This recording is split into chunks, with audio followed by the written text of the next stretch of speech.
Perceraian adalah yang terbaik sebab isteri kena selamatkan diri dia. Dalam hadis Nabi kata la darar wala dirar. Jangan kamu buat atas orang dan jangan kamu biar orang mudaratkan kamu. Tak boleh. Bismillahirrahmanirrahim. Alhamdulillahirrabbilalamin. Wassalatu wassalamu ala rasulillah wa ala alihi wa sahbihi ajma'in. Institusi keluarga ni adalah satu kebanggaan. Dia salah silah. Sebab tu Tuhan suruh kita jaga sebaik mungkin. Dan daripada keluarga tu, campur dengan keluarga ni, dia jadi satu komuniti, satu masyarakat. Sebab tu kalau kita cakap dia macam bata, kalau kita nak buat dinding kan bata, 1, 2, 3 kita susun, maka dia akan jadi kukuh lah satu dinding tu. Tapi kalau bata tu dia sengit atau rosak, jadi dinding tu tak akan kukuh. Kerana itulah datangnya kita berhasrat dan bercita-cita supaya institusi rumah tu kuat. Rumah kita kuat, rumah orang tu kuat, rumah orang lain kuat, macam tu ya. Sebab itu penting sangat jaga keluarga ni. Dan keluarga itulah terbina daripada perkahwinan yang betul, perkahwinan yang cantik susunan dia dan perkahwinan yang sangat teratur pentadbiran dia. Saya nak share sebelum tu, baru-baru ni saya dengar ada satu pembentangan, ada seorang pakar ni dia cerita, dia telah masuk ke sekolah-sekolah dan dia telah masuk kepada kelas yang paling corot. Kelas tu sepatutnya budaknya katalah tingkat 12 tahun tapi tak boleh membaca, lepas tu matematik tak tahu. Jadi dia pun tanyalah buat kaji selidik, dia panggil seorang-seorang, dia sembang. Jadi antara dapatannya adalah anak-anak majoriti yang tak pandai tadi tu datang daripada keluarga yang tak betul. Sama ada mak ayah dia telah bercerai dan ayah dia buang dia duduk dengan mak dia kahwin lain, ayah tiri benci dia. Jadi dia penuh dengan kekeliruan. Jadi salah satu sebab benda tu telah memberi impak pada dia, macam dia tak faham apa yang belajar, dia tak minat. Jadi pakar tu kata impak dia sebenarnya bata tadi tu telah rosak. Jadi anak yang datang dari bata yang rosak tu kesian pada dia. Sebab itulah kita tanggungjawab untuk membetulkan rumah tangga, membina keluarga yang kuat supaya bata-bata yang akan datang ni insya-Allah dia akan kuat dan menjadi komuniti yang sihat dalam kelompok kita. Dah sampai dah ni masa ni nak kahwin ke? Nak kan nak kahwin. Nak kahwin dengan siapa? Saya nak kahwin dengan orang yang cantik. Saya nak kahwin dengan orang yang kerja, nanti dia ada duit saya boleh share. Saya nak kahwin dengan anak orang kaya, saya nak kahwin. Jadi itu pandangan kan, pandangan orang tu apa sebab dia nak kahwin. Mentality tu sebenarnya dibagi kepada anak tadi tu bahawa kalau dia kahwin nanti ada orang jaga dia. Maksudnya kalau dia anak laki-laki, sebab apa dia kena kahwin? Supaya nanti ada orang masak untuk dia, ada orang basuh baju dia, ada orang kemas barang dia, macam tu. Jadi seolah-olah kahwin tu adalah untuk mencari seorang yang untuk bantu kita. Sebenarnya tu silap. Sebab kahwin, akad nikah ni dia sebenarnya dia banyak makna dia. Sebab tu kita kata hari ni kita kata konsep. Makna kita cuba nak tengok dia punya falsafah kahwin tu, akad nikah dalam agama Islam. Dia sebenarnya satu benda yang sangat indah. Kalau kita kupas falsafah ni 2-3 jam tak habis. Sebab dia sangat unik dan dia sangat macam wah, kita akan rasa oh ya ke macam tu. Okay, nombor satu sekali pendekatan yang kata ada orang akan jaga kita tu salah, sebenarnya tak. Sebab bila kita masuk kepada akad nikah atau perkahwinan, dia sebenarnya adalah macam kita masuk kepada satu kotak. Kotak itu nama dia kotak perkahwinan. Satu kotak, kita bayangkan ada kotak, jadi kita nak masuk dalam kotak tu. Nak ambil sesuatu, nak kutip apa yang ada dalam kotak tu. Itu pandangan yang tadi itulah. Nanti kamu mau kahwin, kamu akan dapat manfaat daripada orang yang kamu kahwin tu. Dia akan basuh baju kamu, dia akan masak untuk kamu. Itu kahwin dengan bibik lah. Macam tu kan? Kahwin dengan bibik lah tu.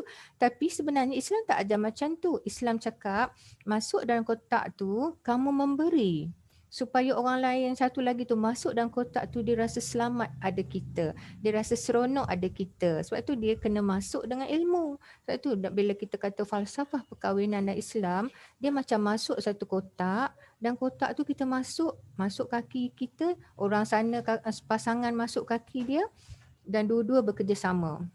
Sebab tu dia menjadi satu macam kolaborasi yang bersamanya ada jiwa. Saya bagi contoh ya, kalau kita tengok kejadian manusia dan kita tengok pula keilmuan kita. Bagaimana sampai masa kita nak masuk kotak? Macam tu kan? Macam mana, bagaimana tiba masa tu? Itu sebenarnya miracle of Allah, kejadian manusia. Sehingga kan kalau kita tengok dalam Al-Quran ada satu chapter surah Ar-Rum, ayatnya ayat 21. Ayat-ayat tu sebenarnya dia jadi satu macam center kepada perbincangan pasal falsafah akad nikah, falsafah kahwin. Ayat tu bunyi wa min ayatihi, dan salah satu daripada tanda-tanda kemahabijaksanaan Allah, dia buat apa? Dia kata an khalaqalakum, dia ciptakan di kalangan kamu semua min anfusikum, daripada kalangan kamu dan diri kamu azwajan, pasangan, litaskunu ilaiha, supaya kamu dapat duduk dengan dia, dapat bermesra dengan dia, wa ja'ala bainakum, dan dia menjadikan di antara kamu dua tu mawaddah warahmah, rasa sayang, rasa kasihan, rasa affection, rasa dia datang bersama jiwa tadi. Sebab tu bila kita kata joint venture, collaboration ke apa semua, kahwin tu, akad nikah tu, dia datang bersama mawadah warahmah tu adalah jiwa. Dia masuk dengan jiwa, dia rasa sayang semua, kemudian dia rasa belas. Lepas tu masa yang sama Allah akhirkan ayat tu, dia kata inna fi dzalika, pada kejadian benda tu adalah tanda-tanda kemahabijaksanaan Tuhan bagi orang-orang yang yatafakkarun, yang berfikir.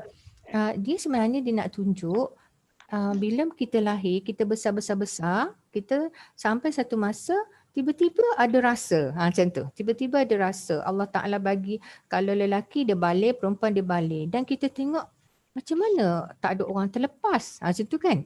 Semuanya ada sistem kan. Orang ni akan balik, orang ni akan balik. Sampai dia balik, lepas tu dia akan rasa macam sampai masa dia kata, okay, this is the time untuk saya ada rumah saya sendiri, nak keluar daripada rumah mak ayah ni, nak ada pasangan. Dan dia sampai masa dia nak memberi sayang dia dan dia nak menerima sayang. Kemudian bila dia kahwin, dia memberi jiwa, kemudian datang rasa sayang, mawaddah warahmah. Ada satu konsep jodoh kat situ, kemudian konsep takdir Tuhan. Kemudian dia bila dia suka kat tu, dia akan duduk bersama-sama dan dia datang rasa sayang. Macam siapa yang campakkan rasa sayang tu? Itu tanda-tanda adanya Tuhan yang mengatur. Jadi pada masa yang sama kita akan tengok, okey, itu satu perkara. Kemudian yang daripada situ, para ulama bila dia bahas falsafah kahwin ni, saya nak ceritakan seorang para ulama Islam ni ramai, tapi salah satu ni Wahbah Zuhaili. Wahbah Zuhaili ni dia dikategorikan sebagai ulama contemporary. Kalau kita tengok dalam satu buku dia terjemahkan apakah makna perkahwinan, akad nikah orang Islam. Dia satu akad nikah ni adalah yang menghalalkan pergaulan antara seorang lelaki dengan perempuan bukan muhrim, bukan mahram, dan menimbulkan hak dan kewajipan dan antara keduanya. Bila kita kahwin kena ada akad. Jadi akad nikah tu apa? Kan akad nikah tu ada satu kata-kata, ada seorang yang ada offerer, ada yang acceptnya kan. Jadi pada ketika itu berlaku akad nikah. Setelah tata cara ni, kita tak cerita tata cara dia, kita nak ceritanya akad tu. Jadi Wahbah Zuhaili kata daripada dia kata bila satu pasangan tu, lelaki dengan perempuan tu, dia akad nikah, aku terima nikahnya, bukan mula-mula yang perempuan yang cakap kan. Saya nak balik kalau kita berfikir kenapa keadaan ni sangat unik. Siapakah offerer? Yang akan kata dalam agama Islam, aku nikahkan engkau dengan anakku. Maknanya perempuan itu adalah offerer. Ayah dia tu adalah bercakap bagi pihak dia. Maksudnya bagi dalam agama Islam, perempuan adalah yang menawarkan. Dan lelaki tu kata aku terima, dia adalah penerima. Jadi pada ketika itu, sebab itu antara ulama cakap, perempuan bila dia menawarkan diri, ayah dia tukang cakap untuk dia sebagai wali. Jadi pada tu masa tu, seorang ayah ni dia tidak akan lepaskan anak perempuan dia kecuali kepada lelaki yang boleh dia percaya. bahawa dia sekarang ni adalah offerer. Ayah dia tukang cakap dia tak akan pindahkan kepada orang mana-mana kecuali dia percaya anak yang lelaki tu akan jaga anak perempuan dia. Itu satu kan. Lepas tu daripada akad tu Wahbah Zuhaili sebut melahirkan hubungan yang halal. Lelaki tu dengan perempuan tu dia boleh bersama, dia boleh pegang dan dia boleh melakukan hubungan suami isteri. Tetapi dia tak berhenti kat situ. Dia ada perkataan dengan nama Allah. Dia mengambil tanggungjawab tu dengan in the name of Allah. Sebab tu akad nikah ada unsur agama. Dia mengambil perempuan tu sebagai tanggungjawab dia, tapi yang tawarkan adalah perempuan. Kemudian lelaki tu terima. Bila lelaki tu terima, dia ambil tanggungjawab, dia letak dekat bahu dia, saya akan jaga perempuan ni seperti mana ayah dia jaga. Itu konsep keluarga dan Islam. Saya akan jaga anak perempuan ni seperti mana ayah dia jaga, saya akan lindungi dia dan pada masa yang sama halal untuk saya hubungan dengan dia dan pada masa yang sama dia menimbulkan hak. Akad tu tadi, perkahwinan tu tadi, dia menimbulkan hak. Dia melahirkan beberapa benda yang menjadi ini saya punya hak, maka saya wajib dapat. Awak mesti bagi. Dan dia juga menimbulkan tanggungjawab. Satu benda yang ditanggung oleh satu pihak untuk dia buat sehingga menyelesaikan hak orang ni. Sebab tu dia macam timpal balik. Hak saya, tanggungjawab awak bagi. Hak awak, tanggungjawab saya bagi. Dan daripada situ dia melahirkan pula apa-apa yang datang daripada akad nikah tu. Iaitu dia melahirkan, kalau lahir daripada perkahwinan tu anak-anak, maka anak-anak itu menjadi perkara yang kena tanggung dan kena jawab di akhirat. Sebab tu dia ada unsur agama, dia kata tanggung dan jawab. Kamu tanggung benda ni, kamu jawab nanti. Buat ke tak buat. Sebab tu Dahan ni, kalau kita tengok dia punya pengertian surah Ar-Rum ayat 21 tadi tu, sebenarnya dia memberi satu falsafah yang sangat besar. Sehingga kan daripada benda tu lahir 6 perkara. 6 perkara Wahbah Zuhaili keluarkan. Yang ini sangat cantik. Kita cerita. Nombor 1, dia kata adalah bila Allah Ta'ala sebut azwaja, lelaki dan perempuan menjadi pasangan. Jadi yang pertama sekali dia menyatukan dua insan yang menggunakan nama Tuhan. Sebab tu akad nikah tak boleh dibuat main-main, perkahwinan tak boleh main-main. Kalau kita faham falsafah dia, kita nak bagi anak perempuan kita kepada orang lain pun kita akan fikir banyak kali, betul ke ni nak bagi ni, dia akan jaga tak anak saya ni, dia akan jaga tak apa yang saya jaga anak saya ni. Kalau kita tengok macam tu. Dan kerana itulah ada ulama yang kata, wahai ayah, sekiranya kamu faham konsep kahwin, kamu tak akan lepaskan anak perempuan kamu kepada mana-mana lelaki sehingga kamu yakin dia akan jaga anak perempuan kamu tu. Makna macam itulah. Dan kerana itulah dia kata kepada perempuan, jangan senang-senang letakkan diri nak terima mana-mana lelaki sehingga kamu yakin sungguh bahawa orang itu secara manusiawi lah kita yakin tu, sambil kita letak kepercayaan kepada Allah tu mutlak, dan kita makna hasil manusia ni kita siasat lah orang ni macam mana. Kerana itulah ada seorang lelaki ni dia jumpa seorang ulama. Ulama tu dikenali dengan nama Imam Hasan. Orang tu tanya, dia kata, wahai Imam Hasan, saya ada anak perempuan tapi saya tak tahu nak bagi pada siapa. Dia tanya, tak tahu nak nikahkan dengan siapa. Jadi Imam Hasan ni dia bagi nasihat yang sangat cantik. Dia kata, bagilah kepada seorang lelaki yang baik. Apabila dia sayang anak kamu, dia jaga baik-baik. Apabila hilang rasa sayang, dia tidak akan buang merata, tetapi dia akan jaga dan dia akan, apa orang kata, kalau dah tak ada kasih sayang tu, dia akan hantar balik dengan cara baik. Maknanya macam itulah lebih kurang.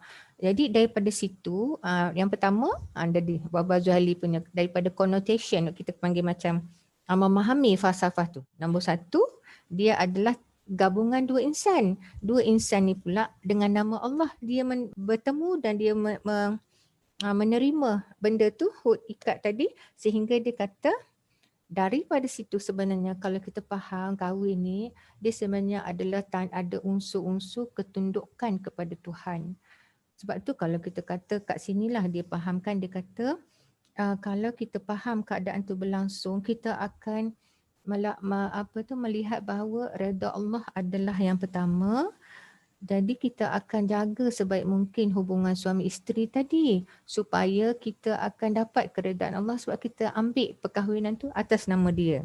Nombor 2 pula, dia kata bila Allah Ta'ala sebut perkataan azwaja litaskunu ilaiha, makna dia hanya berlaku antara seorang lelaki dan perempuan yang bukan mahram.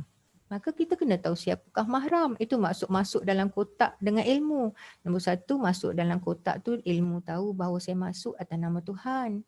Nombor 2, saya masuk ni saya tahu hukum yang berkait dengan ni benda-benda asas dia. Tak boleh kahwin atau jatuh cinta dengan mahram. Tak boleh, anak saudara ke apa semua tak boleh.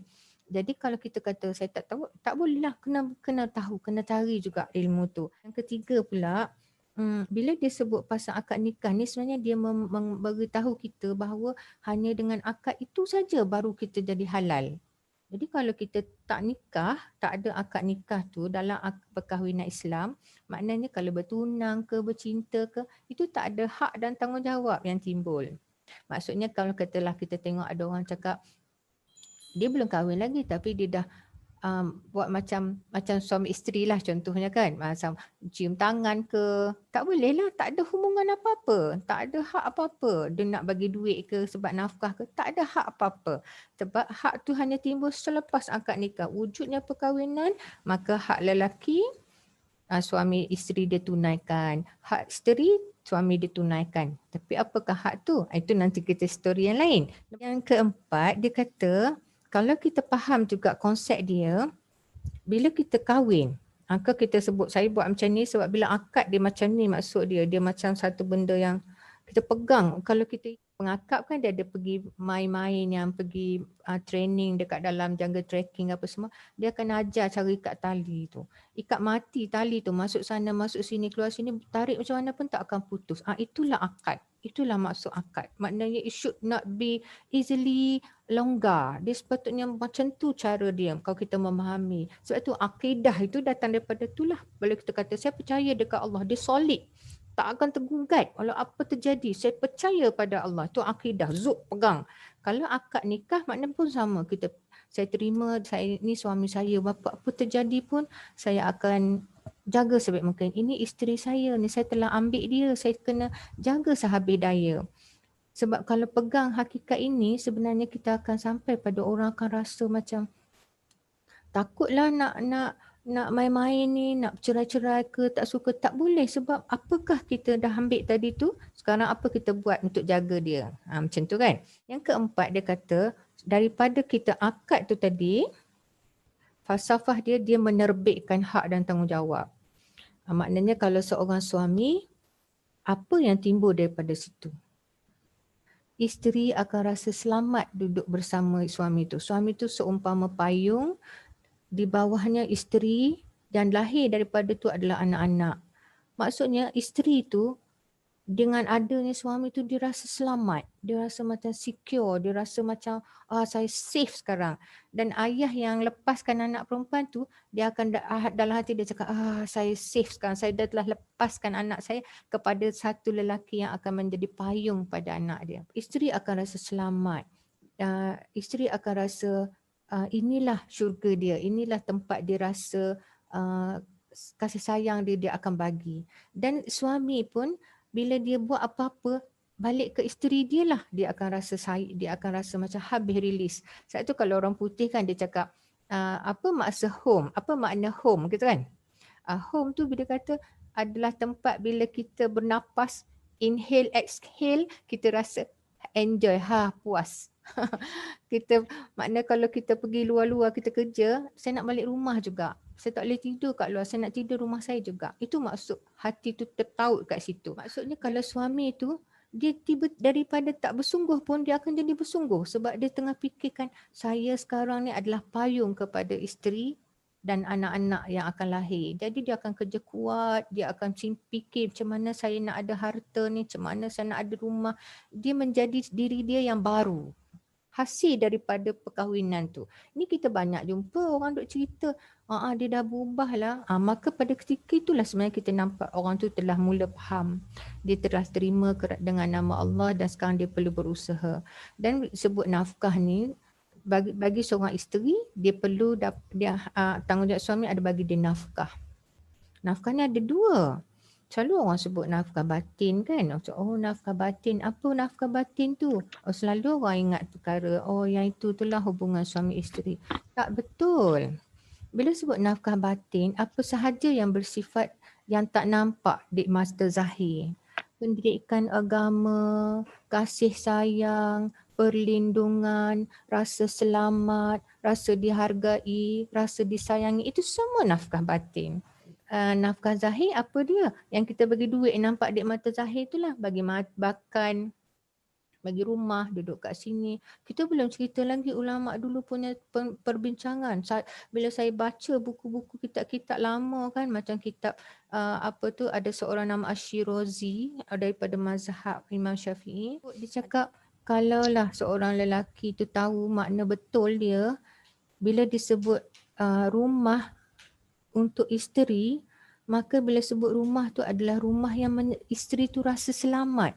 Kalaulah rumah tu ada lubang, isteri dia rasa tak selamat, wajib dia tutup. Kalau ada tingkap yang menyebabkan orang luar boleh nampak aurat isteri dia, wajib dia tutup. Kemudian dia cakap kalau dia kata maksud makan, kan kita cakap bagi makan, kita faham macam kadang-kadang orang cakap, dah beli dah ayam, udang tu kan. Dia kata tidak. Bila maksud makan, memberi makan sebagai nafkah zahir kepada isteri, maksud dia memberikan sehingga makanan itu menjadi makanan yang boleh masuk mulut. Maka macam mana makanan boleh masuk mulut? Mesti boleh kena dimasak. Maka suami kena siapkan ikan, pisau, kena siapkan alas untuk tempat tu, kena siapkan periuk, kena siapkan minyak, kena siapkan tembak bakar, kena siapkan sudip, kena siapkan pinggan. Asal benda tu membawa kepada boleh makan, maka itu semua tu dia cakap adalah makna dia, falsafah dia tu. Jadi sebab tu kalau kita tengok benda tu kita cakap, banyaknya benda kena jawab, maknanya banyaknya benda kena buat. Itu satu ya. Jadi daripada sini kita kata istilah tanggungjawab itu juga telah dibahaskan. Apa maksud tanggungjawab? Responsibility. Apa yang saya ambil, maka saya akan letak di atas bahu saya dan saya akan bersedia di akhirat selepas saya mati untuk saya menjawab apa yang telah saya buat dengan apa yang telah saya ambil semasa saya di dunia. Sebab tu bila dibahaskan ni, seorang suami, seorang isteri, kalau dia fikir benda tu dia akan takut. Sebabnya dia macam mana nak main-main? Macam mana nak buat ni kalau macam ni? Sebab nanti nak jawab. Nak prepare apa jawapan tu. Jadi kerana itulah dia kata bila faham atau tanggungjawab menjadi isteri, tanggungjawab menjadi suami, kita akan sentiasa concern. Saya berada di jalan yang betul ke? Saya buat tak apa yang Allah suruh? Itu falsafah dia. Dan yang terakhir, yang keenam, dia adalah ikatan suci yang menggabungkan dua insan dan dua keluarga. Jarang orang bahas benda ni. Maksudnya bila kita kata kita perkahwinan, dia bukan kahwin dengan saya, kahwin dengan awak. Tak. Saya kahwin dengan salah silah saya. Dan saya kahwin dengan awak dengan salah silah awak. Sebab itu kalau orang yang faham, dia kata, oh saya kahwin dengan B, maka saya kahwin dengan B je lah. Saya bukan kahwin dengan mak dia, saya bukan kahwin dengan salah. Sebab dalam konotasi maksud perkahwinan dalam Islam, A dia masuk dalam keluarga B dan dia masuk menerima semua keluarga B.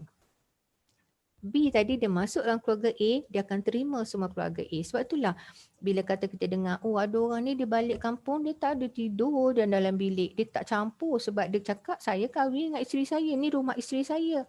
Dia je lah layan adik-beradik dia, saya duduk tidur dalam bilik. Salah pemahaman tu. Sepatutnya kita telah pergi kepada rumah kita. Kita terima dia dengan kesemuanya. Jadi sebab itulah dalam hal ni kalau orang yang faham, dia masuk dalam kotak kahwin tadi tu, dia masuk dengan usaha yang bersungguh-sungguh nak faham maksud perkahwinan tu. Sebab tu kalau kita tengok kan, maknanya kadang-kadang ada orang dia masuk dalam rumah tangga tu, dia cakap dia nak macam tadi lah kan, saya nak kahwin nanti ada orang jaga saya. Kalau orang tu tak jaga, tak tahu dia lah tu, tak ada dalam khidmat kahwin dia. Dia kata saya nak masuk untuk kutip. Sebab tu dalam istilah ni para sarjana cakap kalau kita masuk dalam kotak kahwin, kita masuk tanpa ilmu, duk harap nak dapat saja, seolah-olah kita masuk dalam kotak, Dalam kotak tu ada banyak mutiara. So kita tinggal pegang kita punya poket, kutip 1, 2, 3. Lama-lama habislah benda tu. Dan kita harap orang yang lagi satu tu, kenapa awak tak bagi lagi mutiara? Saya tak ada dah nak kutip. Maka itu falsafah perkahwinan yang salah. Yang betul adalah saya memberi mutiara-mutiara, awak beri mutiara-mutiara. Kita sama-sama kutip, sama-sama bekerjasama. Kerana itulah rumah tangga tu akan jadi cantik kalau kita faham maksud perkahwinan tu sendiri. Konsep bila seorang ayah tadi dia pegang tanggungjawab untuk jaga anak dia, jaga anak perempuan dia. Sebab dia dah pegang tadi, dia kata saya tanggung anak saya ni, saya akan jaga. Ada satu orang tanya saya dulu, dia kata betul ke ada seorang orang lelaki, suami sebenarnya boleh pukul isteri dia sebab tak buat apa yang dia nak, sebab dia dah ketua keluarga kan. Kita tak bahaskan daripada sudut ketua keluarga, kita bahaskan bukan tak bahas keluarga, kita tak bahaskan macam suami boleh pukul ke tak boleh pukul. Sekarang kita bahaskan daripada konsep dia. Sebenarnya kalau kita contohkan macam ni, kalau kita orang argue pasal boleh suami pukul ke tak boleh. Dia dalam satu ayat Quran ni cerita pasal wali ni, nak pergi kepada konsep tadi dulu. Dalam satu ayat Quran, Allah cerita pasal syikak. Syikak ni bila suami isteri tu dia dah ada masalah. Ada masalah. Kalau sehingga isteri tu melakukan benda yang melibatkan nusyus macam tu kan. Macam tak nak dengar cakap, bergaduh, lawan-lawan. Dia dah maknanya dia dah tak ada sayang dah. Dia masuk kotak tu dengan rasa berharap dapat safety ke dapat apa, tapi tak dapat. Jadi kita ambil dia punya falsafah dulu. Kita balik falsafah dulu. Kita tengok Nabi Muhammad yang sangat baik. Nabi Muhammad dikahwin dengan Aisyah. Kemudian dalam satu kisah diriwayatkan, kisah ini memang hadis yang terkenal. Rasulullah telah pergi ke masjid. Bila dia balik lambat kat rumah dia, Aisyah dah kunci rumah tu.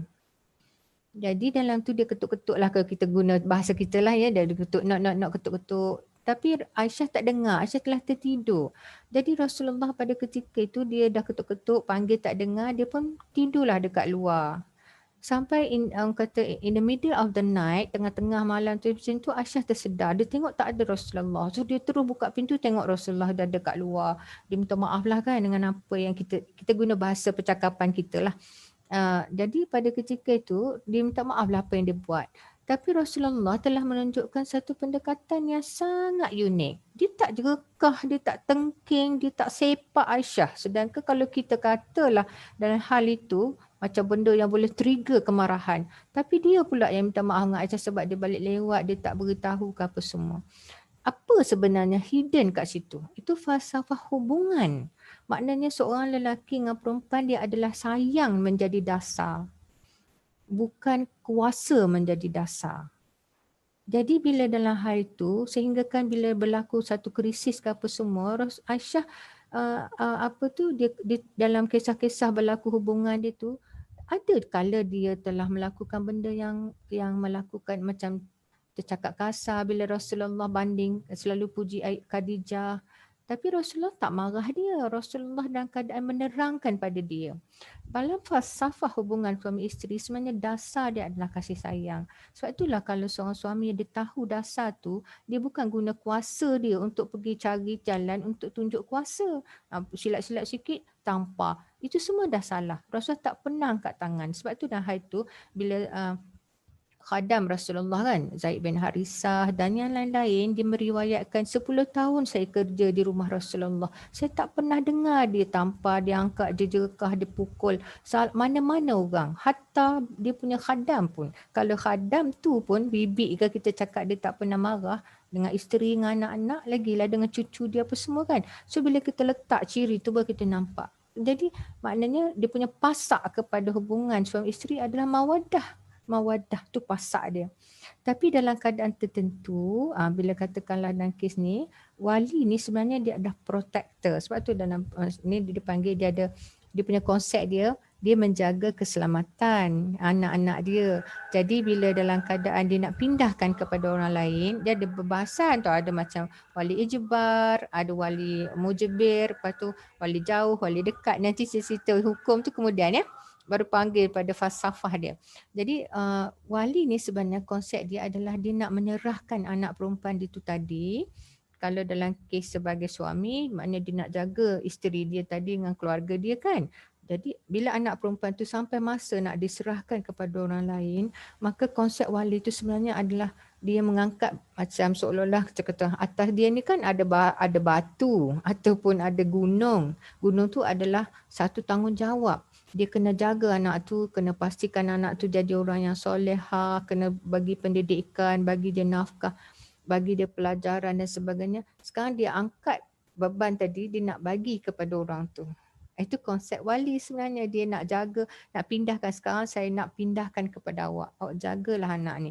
Jadi dalam hal itu, perkahwinan seorang perempuan tu kena ada izin wali. Sebenarnya ada banyak perbahasan. Imam Syafi'i ada satu mazhab Syafi'i, dia menggunakan hadis Nabi yang mengatakan memang Nabi kata tak ada perkahwinan illa biwali, kecuali dengan izin wali. Mazhab Hanafi dia guna pendekatan lain. Dia kata kalau perempuan itu sudah dia pernah kahwin dulu, kemudian dia dah tahu tentang rumah tangga, kemudian dia dah bercerai, lepas tu dia nak kahwin lain, dia dah besar, dia dah matang, maka tak perlu lagi lah wali dia izin, dia boleh nikah secara keputusan dia sendiri. Itu daripada sudut hukum pelaksanaan. Kalau daripada sudut konsep wali, maksudnya itulah sebenarnya dia memberikan, maksudnya seorang ayah tu dia, yang betul lah kita cakap yang betul. Dalam dia mendidik anak, dia nak yang terbaik untuk anak tu. Jadi bila dia nak bagi kepada orang lain, maka haruslah dia tengok anak dia nak bagi tu betul ke tidak orangnya, selamat ke anak dia nanti. Jadi seorang perempuan, anak perempuan, ini dia punya falsafah seorang anak perempuan bila dia nak kepada orang tu, jadi dia mungkin tak tahu orang tu macam mana. Jadi ayah inilah yang memainkan peranan buat siasatan ke, tanya orang lain, kenal tak orang ni, macam mana dia keluarga dia orang baik tak, anak lelaki dia ni macam mana, dia mabuk ke, dia solat ke tidak, dia seorang yang kasar ke tidak, dia seorang yang ada ciri-ciri father figure ke, dia siasat dulu. Maka seorang anak perempuan ni secara falsafah ni, dia kenalah dapat izin daripada orang yang protect dia tadi tu, bahawa dia ni akan dilepaskan kepada lelaki yang betul. Itu daripada konsep wali. Jadi katakanlah, ni undang-undang pula. Kalaulah berlaku keadaan seorang anak tu nak kahwin tapi suami dia ayah dia tak nak, maka kat situ ada hukum lain lah. Dia kena pergi mahkamah, dia kena buat permohonan guna wali hakim, dia kena bagi alasan ayah dia telah adol, dia panggil macam ayah dia enggan, tak nak, ayah dia tak nak. Tapi sedangkan lelaki yang nak kahwin tu orang yang baik. Jadi dia kena buktikan dekat mahkamah pula lelaki tu orang yang baik, orang tu semua. Sebab ada satu kes dulu, ini sajalah nak cerita kes mahkamah. Dia seorang ayah ni dia tak nak anak perempuan dia kahwin orang tu, dia tak nak jadi wali. Bila anak dia pergi ke mahkamah minta kebenaran, jadi mahkamah tu panggil lah ayah tu. Jadi antara hujah-hujah dia kata dia nak anak tu kerja, dapat gaji yang baik dulu. Mahkamah kadang kita jumpa ada seorang anak buat permohonan dalam surat khabar, panggil ayah pergi mahkamah. Itu amalan nak panggil ayah untuk jadi wali kat mahkamah. Itu sebenarnya sex story. Sebab itu bukan falsafah perkahwinan yang sebenarnya. Maknanya kalau ikut falsafah yang betul, seorang ayah dia tidak akan buat macam tu. Kalau dia betul-betul faham. Dan daripada situ juga sebenarnya lah saya nak bawakan. Saya tidak menceritakan konsep poligami ke atau apa-apa ni. Saya nak bagi tahu falsafah.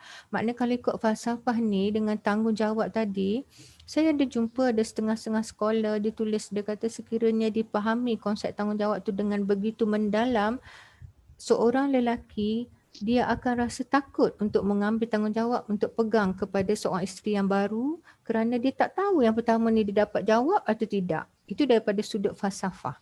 Dia bukan cerita daripada sudut inginkan orang jaga apa ni semua, tak. Dia bukan dari sudut nakkan nafsu syahwat dia nak butuh, bukan. Ini cerita daripada sudut falsafah.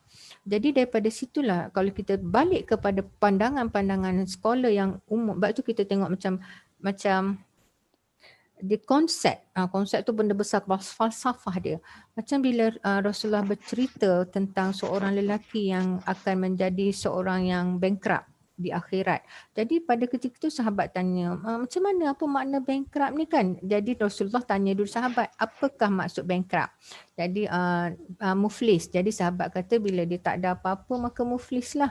Jadi Rasulullah kata di akhirat akan ada orang lelaki yang muflis. Jadi pada ketika itu apa yang dibawa semasa dibawa banyak pahala, kemudian dia ditarik oleh anak dia, oleh isteri dia. Kenapa tu?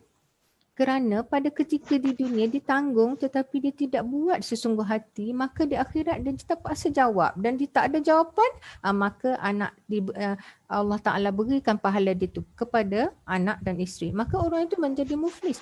Dalam pada pandangan itu dikupas, saya pernah baca para scholar yang mengupaskan bahawa apabila seorang lelaki faham benda tu, dia akan menjadi suami yang sangat baik. Nak pukul pun takut. Nak tak bagi makan minum pun takut. Tak bagi pendidikan pun takut. Apatah lagi dia nak tanggung lagi satu pula masuk. Sebab yang ada ni pun dia tak tahu boleh jawab ke tidak. Itu kalau kita faham daripada sudut falsafah. Itu daripada sudut itulah. Jadi daripada sini kita tengok ada ulama dia berbahas daripada hukum. Maksudnya bila masa boleh tak pakai wali. Kalau ayah mati siapa naik jadi wali. Itu perbahasan hukum lah. Buat satu kajian yang dia macam ikut dia punya responden tu. Dia pergi kepada budak-budak umur 5 hingga 7 tahun. Kemudian dia tambah lagi bila budak tu dah umur 12, dia kejar orang yang sama. Kemudian sampai umur 17, 20, sampai umur 30. Maksudnya dia punya perjalanan riset dia tu panjang. Jadi masa tu dia buat satu kenyataan, Profesor Figan ni sebenarnya dia buat kajian untuk kerajaan Amerika. Cara dia nak tunjukkan bahawa kalau rumah tangga rosak, kerajaan akan guna duit yang banyak untuk selamatkan jenayah, untuk selamatkan penjenayah dan memberi banyak fund kepada penjara. Dia punya link ayat tu, kalau kita tengok apa kaitan kat sini kan, kaitan cerita pasal budak-budak. Profesor ni dia bawa satu dapatan, dia punya finding dia sangat interesting. Dia kata budak-budak yang dikejar ni, yang dia tengok pergerakan dia ni daripada umur 5 hingga 7, naik 12 hingga 14, naik 17 hingga 21, naik 25 hingga 30. Dia tengok orang yang umur 30 bercerai, datang daripada 5 tahun anak mangsa cerai. Dia tengok budak umur 30 yang suka pukul jadi pendera pada isteri dia, dia panah baran. Dia tengok masa umur 7 tahun dia memang kena dera dengan ayah dia. Ayah garang, pantang sikit tendang, pantang sikit tampar. Bila budak tu besar, dia umur 28, dia akan buat benda tu kepada isteri dan anak dia. Jadi profesor tu cakap, dia bawa dapatan tu dia macam nampak benda sama tau trend dia. Bila dia tengok budak tu dari masa kecil, budak tu miserable. Bila budak tu umur 30 dia miserable. Macam tu. Kenapa jadi macam tu? Dia menunjukkan bahawa sebenarnya masa kita didik, masa dia kecil, apa dia lalu masa kecil itu mempengaruhi. Sebab kita ada subconscious kan, kita ada benda yang kita duduk tak nampak, ada yang kita conscious mind, ada yang kita tak sedar, yang kita tak perasan itu yang masuk. Jadi cara yang masuk itulah daripada banyak cara, antara dia adalah apa yang kita nampak. Jadi seorang anak bila dia nampak ayah dia garang, suka sepak mak dia, suka tampar mak dia menangis, takut. Tapi masuk dalam subconscious dia, bila dia besar, dia akan pegang jawatan tu, topi tu. Kalau dia jadi isteri, dia akan jadi mangsa dera sebab dia bersedia dipukul.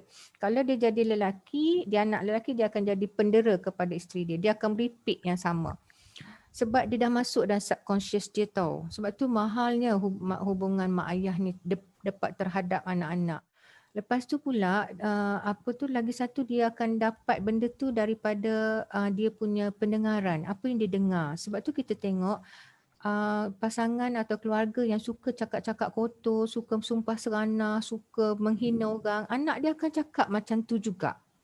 Sebab dia masuk melalui telinga, dia lock masuk dalam kepala dia yang dia tak sedar. Dia tak boleh cabut keluar. Dia dah lock. Macam kalau katalah ayah tu suka cakap, sial ke apa kan, anak tu akan guna ayat tu. Mak dia cakap macam tu, anak tu akan cakap. Lagi satu cara benda tu masuk adalah melalui macam kita kata specific incident. Macam contoh, kalau dia buat nakal, ayah dia akan kunci dia dalam bilik air. Dia panggil specific incident yang akan lock dalam diri dia. Jadi dia akan jadi penakut atau dia akan jadi pendera atau dia jadi pembuli mengikut situasi. Kalau masa kecil dia kena pukul yang teruk, bila dia besar dia akan memukul orang. Sebab dia dah ada kuasa. Macam dulu dia kena pukul sebab ayah dengan mak dia tak boleh lawan. Bila dia kahwin, anak dengan isteri dia tak boleh lawan dia, jadi dia jadi pemukul. Bila kita cakap orang itu, anak yang datang daripada keluarga tu, dia pergi kahwin dengan orang yang daripada keluarga yang lembut atau keluarga yang baik, dia tak sekufu lah tu. Sebab tu sekufu ni sebenarnya maksud dia setara. Dalam perbahasan ulama, sebab tu bila Nabi sebutkan dalam perkataan, kamu tengoklah perempuan yang kamu nak kahwin tu, sebenarnya untuk melihat jatuh suka ke tidak. Tapi daripada sudut yang lain, dia sebenarnya nak tengok adalah kesetaraan. Sebab tu kalau kita tengok kan, saya ada satu buku depan saya ni. Buku ni tajuk dia Perkahwinan dalam Syariat Islam. Ada satu tajuk, perkataan dia adalah kesetaraan. Cantik kan, dia kata dalam bahasa Arab dipanggil kufu. Kufu ini maksud dia setara. Kalaulah kita kata dia setara, apa maksud dia? Kalau anak muda, kahwinlah dengan anak dara. Macam tu, lebih kurang.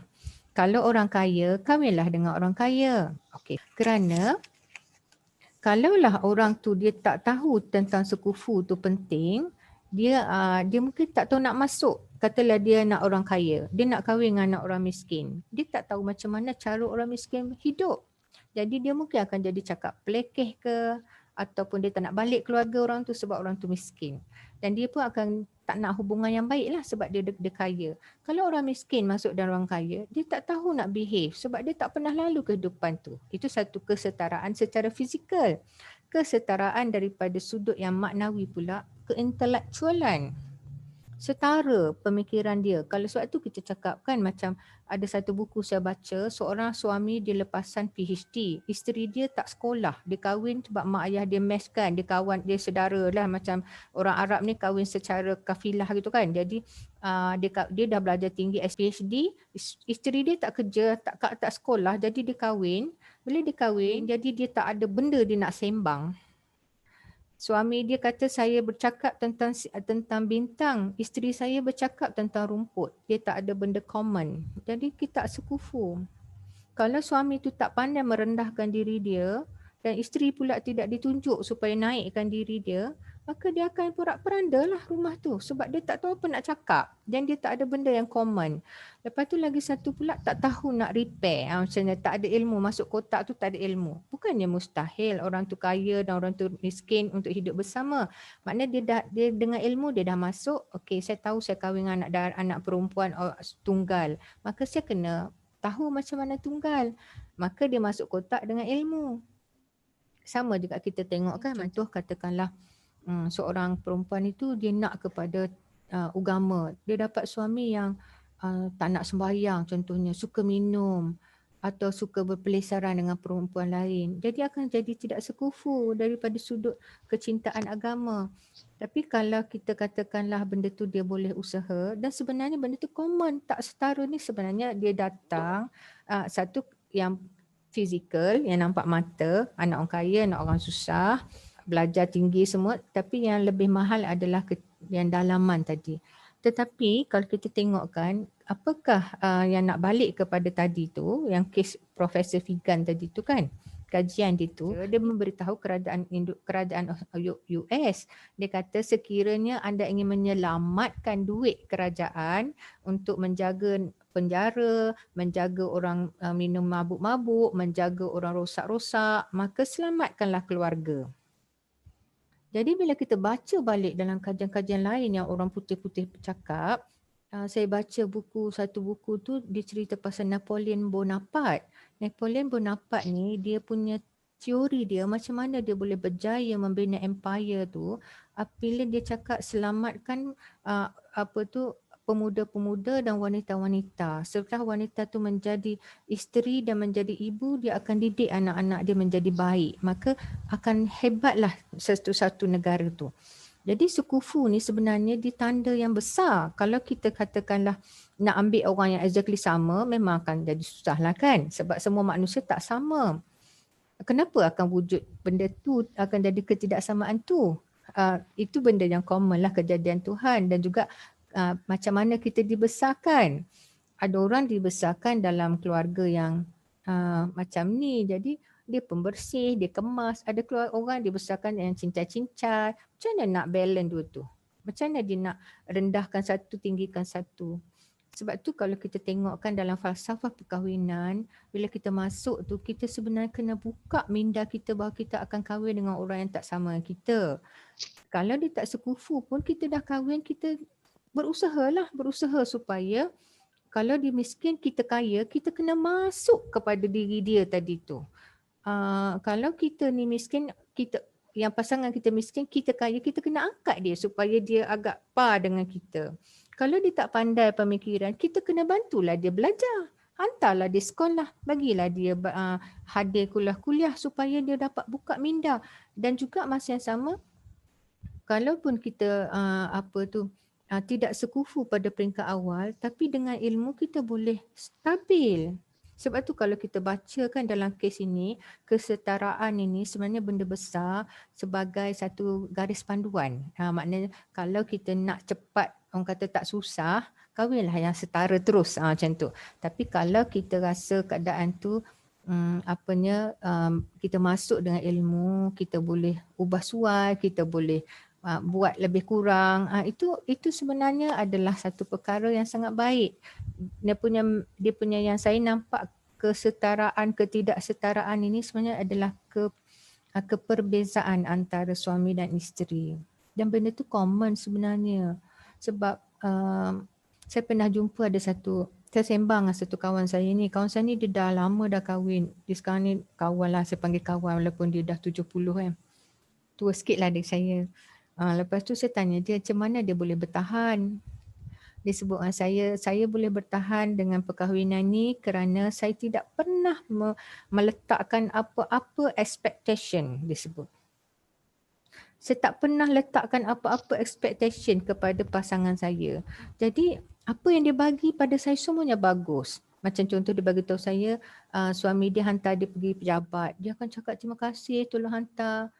Bagi setengah orang itu dia kata dah you punya tanggungjawab hantar, tak payah cakap terima kasih. Tapi dia akan cakap. Dia kata dengan saya cakaplah terima kasih kepada pasangan setiap kali dia buat apa-apa. Dan juga suami dia pun lama-lama akan ikut gaya dia. Dia kata dah lama-lama saling berterima kasih kerana sudi memberi kepada salah satu. Sehingga dia cakap kalau tanya saya, that is the only reason kami survive sehingga sampai kepada 50 tahun perkahwinan. Jadi kalau kita tengok keadaan itu maknanya dia memahami konsep falsafah perkahwinan dan dia pun memberi panduan pada saya. Dia kata kalau tanya saya satu nasihat, lower your expectation and always say thank you. Tentulah itu antaranya lah ya yang sebenarnya kita boleh sama-sama belajar daripada banyak pihak lah. Dan saya sebenarnya berkongsi saja apa yang saya tahu sikit, apa yang saya dengar daripada pakar-pakar, apa-apa yang saya baca, dan saya juga saling sentiasa belajar.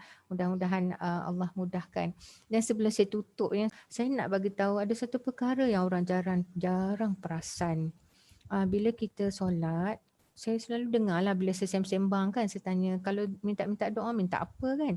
Ramai cakap minta bagilah ya Allah anak saya jadi orang soleh, ya Allah terima kasih apa ni kan, bagilah anak saya ni berjaya, bagilah itu, bagilah ini kan.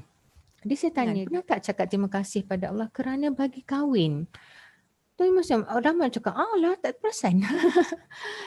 Sebabnya kita jarang perasan bahawa mendapat pasangan itu sebenarnya min ayatillah, adalah salah satu tanda-tanda kebesaran Allah. Dia bagi pada kita pasangan. Jadi bila kita macam, ya Allah thank you bagi saya peluang menjadi suami kepada orang ini. Ya Allah terima kasih bagi saya peluang menjadi isteri kepada orang ini. Saya akan pegang sebaik mungkin. Tolonglah mudahkan saya, tolonglah bantu rumah tangga saya, baikkanlah segala-galanya. Jadi kita akan, pada saya dia sangat mahal. So the first and foremost mesti kena rasa bahawa terima kasih kepada Allah memberi peluang untuk kita dapat kahwin, dan juga kita kena usaha untuk mencantikkan perkahwinan itu. Walaupun sukar, walaupun banyak kerja, tapi kita kena buat. Kerana kita telah terima, maka kita tanggung, maka kita akan jawab nanti di akhirat. Itulah antara yang saya boleh kongsi falsafah perkahwinan dalam Islam. Kita nak cakap 100% gagal, tak betul. Sebab kadang-kadang dia adalah satu ujian kepada kita. Kita dah cuba yang terbaik. Sebenarnya dia adalah satu tanda kecantikan agama sebenarnya kan.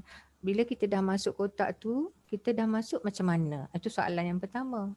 Masuk macam mana? Bila kita masuk macam mana, kita pun perasan, saya banyaklah silap, saya nak betulkan. Maka kita cakap tak kepada yang satu lagi tu, supaya kita sama-sama membanyakkan mutiara dan kotak ni.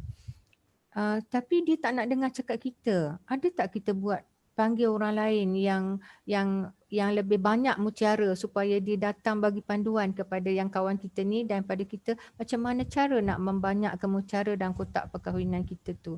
Maknanya apa effort kita, apa usaha kita untuk pergi kepada menyelamatkan hubungan tu. Tu dia punya key dia.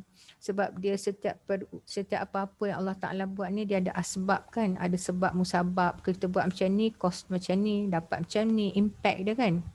Tapi ada benda yang kita buat tapi dapatlah lain. Kita dah harap lain tapi dapat lain. Maka pada ketika itu tu tak adil lah, satu benda yang kita tak boleh nak buat apa-apa dah. Tapi kalau kita tengok pula macam mana kaitan dengan agama kita. Sebenarnya dalam ajaran agama, perceraian itu apabila rumah tangga tu dah tak boleh dah selesai, tak boleh selamat dah, maka dia ada pintu untuk keluar. Dia sebenarnya bukti kecantikan ajaran kita. Maksudnya ada enter, dan kalau keadaan tu tak boleh capai objektif perkahwinan, ada exit. Macam tu. Tapi kalau kamu exit pun, kamu tak boleh main keluar macam tu. Apa yang ada dalam kotak tu kamu kena jaga sebaik mungkin. Anak-anak yang lahir tu. Kalau yang yang keluar kaki tu antara suami isteri. Tapi anak-anak yang ada dalam kotak tu dia masih anak kepada orang tu, anak pada orang ni. Jadi apa yang hak anak tu kena jawab, kena tanggung. Anak tu kena ada hubungan yang baik dengan mak ayah. Sebab tu kalau kita tengok kan, saya nak bagi tahu satu contoh yang saya sebenarnya selalu beranggapan bahawa para sarjana Islam yang dulu-dulu dan para ulama dulu-dulu dia selalu memberi jawapan kepada masalah rumah tangga ni dengan andaian bahawa lelaki Islam ni dia memang nak cari yang Tuhan suruh. Perempuan Islam ni dia nak cari apa jalan yang Tuhan suruh. Contoh dia, bila ulama bincang pasal orang tu bercerai, ada anak. Dalam mazhab kita Syafi'i, dia cakap ayah dengan mak tu kena duduk tempat yang sama supaya anak tu boleh pergi ke ayah dan boleh pergi ke mak. Supaya kalau dia boleh nak kena pindah bilik rumah pun dia boleh hari ni tidur dengan ayah, rumah ayah, esok boleh tidur dengan rumah mak. Ataupun hujung minggu kat sini, hujung minggu kat sana. Minggu kat sini, kat situ. Satu sehingga kan dia macam jawab kalau ayah dengan mak tu boleh ni, hendaklah dia duduk satu kampung yang dekat, satu sekali supaya anak tu sentiasa akan rasa yang berpisah keluar rumah tu adalah mak dengan ayah tapi saya masih anak yang dijaga. Jadi kalau kata kita pegang macam tu, sebenarnya kita nampak bahawa kalaulah berlaku perceraian, mungkin perceraian tu adalah jalan terbaik untuk mak dengan ayah tadi. Sebab dia dah cuba macam-macam, orang dah datang nasihat, dia dah bagi jalan macam ni tapi tak selesai juga. Masih juga tak boleh solve. Maka pada ketika itu, kalau bertahan akan menyebabkan berlaku kemudaratan. Contoh dia, saya bagi contoh macam ni. Kalaulah seorang isteri tu dia dapat suami yang garang, yang suka pukul. Saya pernah baca ada satu kes tuan-tuan dan puan-puan ni semua yang saya hormati. Saya sangat takut bila baca tu. Dia bergaduh suami isteri, anak dia 8 tahun. Anak dia bersembunyi bawah meja takut. Sebab ayah dia ni sangat garang. Bila dia marah-marah pada mak tu, dia tarik rambut mak tu daripada ruang tamu sampai ke tandas. Boleh bayang macam orang heret orang dengan punggung atas lantai, dia tarik rambut macam itulah kan sampai ke bilik air dan dia simbah dengan air. Anak tu menggigil tengok. Anak tu kalau tak diselamatkan besar, sama ada dia akan jadi pendera juga. Itulah sebab tu kita kena selamatkan rumah tangga tu. Bagi perempuan itu, dia dah tak tahu apa nak buat, maka keluar daripada ikatan itu adalah keputusannya. Itu adalah yang terbaik. Kalau dia dah tak tahu nak buat apa dah, suami tu memang teruk sangat dah garangnya, sampai dah jadi seperti orang hilang akal bila marah. Sebab tu kalau kita ingat balik semua, Allah tolonglah kita kena balik semula bahawa kita memegang tanggungjawab. Sebab tu kalau kita tengok dalam kes tu, perceraian adalah yang terbaik. Sebab isteri kena selamatkan diri dia. Dalam hadis Nabi kata, la darar wala dirar. Jangan kamu buat atas orang dan jangan kamu biar orang mudaratkan kamu. Tak boleh. Maka cerai itu adalah lebih baik. Tapi kalau katakanlah tak ada sebab, dah baik, tak tahu apa-apa saja nak cari affair dengan orang lain, itu dah salah lah, tak boleh kan. Saya nak bagi tahu yang tadi tu, dalam kes yang perempuan yang kena pukul tadi tu, maknanya pada ketika itu dia kena keluar daripada rumah tangga tu. Sebab itu dah jadi menyelamatkan diri dia lebih utama dan daripada dia bertahan. Sebab tu kalau kita tengok orang-orang yang dalam perkahwinan ni, ada satu benda yang kadang-kadang di luar jangka mata kita. Ada orang cakap dengan kita dengan orang lain lembut, tapi dengan anak-anak tengking, dengan isteri sepak. Saya biasa jumpa juga keadaan macam tu. Masa saya dulu banyak kali ke mahkamah, saya pernah jumpa ada satu kes ni, seorang perempuan tu bagi tahu saya, dia kata puan akan tak percaya kalau saya ceritakan apa yang terjadi. Saya kata apa yang terjadi? Sebab sebelum tu saya belum bercakap dengan suami dia. Dia cakap rumah saya sebenarnya pintu semua tak ada dah. Tombol pintu semua tak ada. Saya kata apa jadi? Bila dia marah pada saya lari masuk dalam bilik, dia akan sepak pintu sampai pecah. Kemudian dia umpilkan pintu tu, kalau tempat tu dia tak boleh tendang, dia akan umpilkan sampai tu. Jadi pada ketika itu saya dengar pun, saya kata, tadi suami awak kan yang saya bercakap, suami puan kan? Dia kata, puan tak akan percaya, dia kata kat saya, puan tak akan percaya suami saya itu macam itu di rumah. Ini antara keunikan yang sangat menakutkan. Kita pun rasa kalau keadaan itu terjadi, masa pada ketika itu berpisah adalah lebih baik, menyelamatkan kita punya daripada didera. Tetapinya juga, kalaulah keadaan itu berlaku kerana suaminya pernah dulu berada dalam keadaan didera oleh keluarga dia dulu, maka kena pergi kepada psikologi selamatkan, sebab benda ni adalah melibatkan psikologi. Antara daripada situ adalah maksud dia, kalau seorang itu dia kena dera masa dia kecil, dia akan masuk dekat subconscious kan. Maka hanya pakar psikologis ke kaunselor ke yang akan berjaya cakap-cakap dengan dia sehingga terbuka benda tu. Kalau orang yang tak pandai ilmu tu, kita cakap you jangan pukul isteri, dia tak masuk sebab yang dia tengah berbehave itu adalah subconscious dia.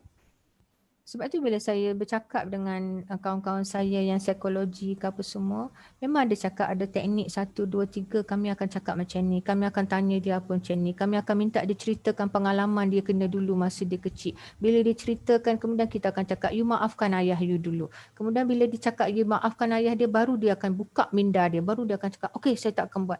Kalau keadaan tu jadi, maksudnya orang tu dalam keadaan sakit, maka perlu dibawa berubat. Itu antara yang saya boleh kupas lah. Tapi panjang pula ceritanya. Mungkin bila kita cerita pasal fasah, saya boleh ceritakan apa sebenarnya alasan-alasan fasah, macam mana seorang suami buat pada isteri, dan ada kala apa yang isteri buat pada suami yang menyebabkan perceraian tu sebenarnya lebih baik. Kita tak boleh buat satu conclusion bahawa orang yang bercerai tu maknanya dia telah gagal dan hidup dia. Tak boleh juga. Sebab kita tak tahu apa story di baliknya. Kita tak tahu. Mungkin dia dah cuba sedaya upaya, maka pada ketika itu, cuma yang saya boleh nasihatkan adalah keluar kaki tu adalah kaki ayah dengan mak. Anak-anak still anak-anak orang, anak dua tu. Jadi jangan pisahkan mereka, jangan burukkan, jangan cakap benda-benda yang tak baik pasal pasangan tu kepada anak-anak. Dia rosak anak tu, dia rosak. Itu dia punya cerita dia. Anak tu akan rosak menjadi bata yang sangat fragile. Dan bila dia kahwin, kata dia kahwin dengan anak anak siapa dia kahwin nanti. Tu yang kita takut. Kita jaga bata kita tapi orang lain yang ambil anak kita tu kita tak tahu bata dia macam mana. Sebab tu kita kena usaha betulkan, bagi pendedahan, bagi bantuan sedaya upaya, buka minda masyarakat kita supaya mudah-mudahan satu hari nanti uh, kita bina, bukan suara sekarang kita bina bata kita kuat, rumah tangga kita kuat, orang lain pun akan usaha bina rumah tangga kuat sehingga komuniti itu kuat. Anak kita kalau terjumpa dengan dia kahwin, dia dapat bata yang kuat. Anak kita bata yang kuat, lahirlah keluarga yang baru, yang sihat. Dan itulah hasrat kita, insya-Allah.